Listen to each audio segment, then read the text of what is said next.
Joey would like to thank the following: Waffle Time, Lily's Peanut Butter, Fry and Pop, BB Stuffed Bread, Needs Balot sa Dahon, Zagu Pearl Shake, Turbo Food Products, Classic Savory, Aquabest, Nikon Appliances, ACR Furniture, Charcoal Slipper, Active White. Miss Mel Chanko would like to thank the following: Revlon, Ever Department Store, Ideal Vision, Leoptic Paris, Mariluz Jewelry, Jessie Mendez, Doktora Isabel Nasal of Klinika Dermatologica.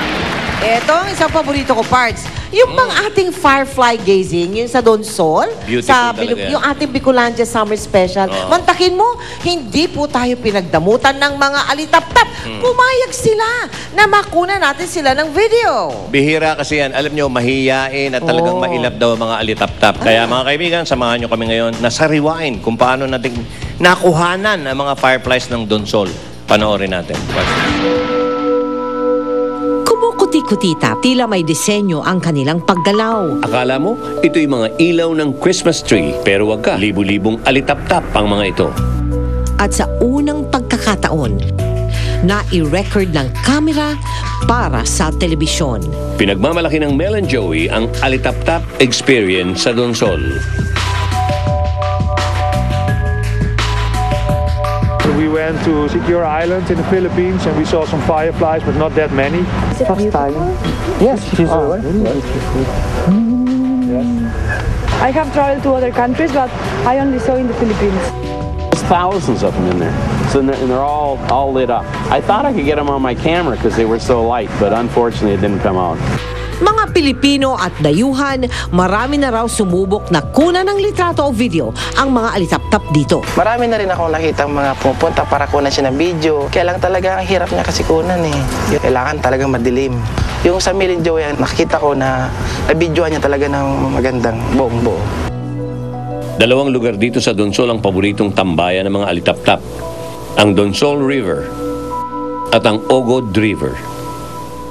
Dito kasi malalago ang mangrove, walang nakatirang tao, kaya't malaya silang magparami at mamuhay nang walang gumugulo. Yung firefly kasi is a sign of good and balanced ecosystem. Umpisa sa tubig, sa kahoy, sa mga insekto, sa mga ibon, hindi pa sila nagagalaw ng tao. Yung cycle nila buong buo pa.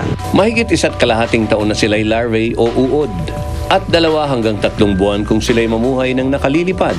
Ang mga mabibilis at maliwanag na ilaw, mga babaeng alitap-tap na nais makuha ang atensyon ng mga lalaking alitap-tap.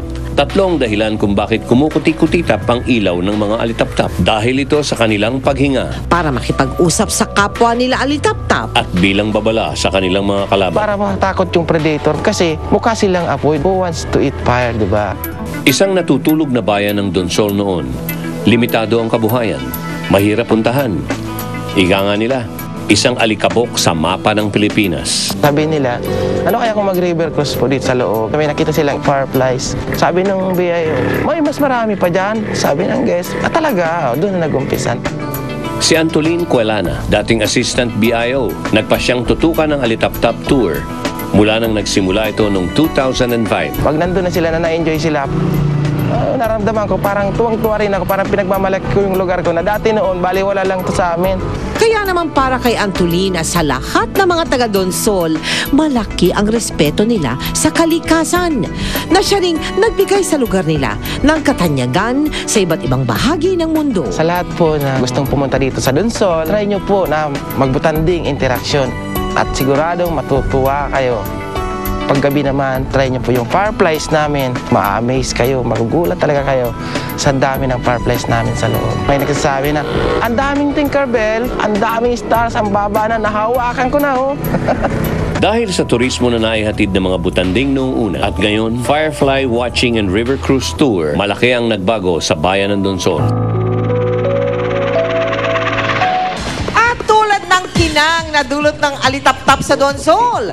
Kumikinang ang tuwa sa aming puso sa paghahatid po namin tuwina ng mga istoryang best of the best. Dahil kayo ang best sa aming puso. O ito, teka, ating thought for tonight. He teaches me to be good, that who does me good.